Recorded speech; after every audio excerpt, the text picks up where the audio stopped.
رمضان المبارک کے پہلے عشرے کی دعا۔ رمضان المبارک کا پہلا عشرہ اللہ کی رحمت اور بے شمار فضائل و برکت لاتا ہے۔ رمضان تمام مسلمانوں کے لیے ایک بابرکت مہینہ ہے۔ اسی مہینے میں تمام مسلمان روزے رکھتے ہیں اور رب کائنات کی عبادت کر کے خوشنودی حاصل کرنے میں مصروف رہتے ہیں۔ اسلام کے بنیادی ارکان میں سے روزہ ایک اہم رکن ہے جو ہر مسلمان پر فرض ہے۔ قرآن کریم میں اللہ تعالیٰ ارشاد فرماتے ہیں، اے ایمان والو، تم پر روزے فرض کیے گئے ہیں جیسا کہ تم سے پہلے لوگوں پر کیے گئے تاکہ تم متقی اور پرہیزگار بن جاؤ۔ اس کے ساتھ ساتھ قرآن و حدیث میں رمضان المبارک کے بے شمار فضائل و برکت بیان کی گئی ہے۔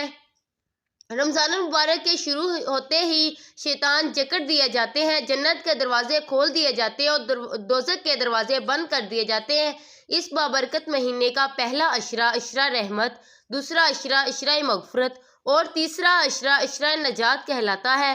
رحمتوں اور برکتوں والے اس مہینے کے پہلے عشرے کی دعا کی بھی بہت فضیلت ہے۔ پہلے عشرے کی دعا: ربی اغفر وارحم وانت خیر الراحمین۔ ترجمہ: اے میرے رب، مجھے بخش دے، مجھ پر رحم فرما، تو سب سے بہترین رحم فرمانے والا ہے۔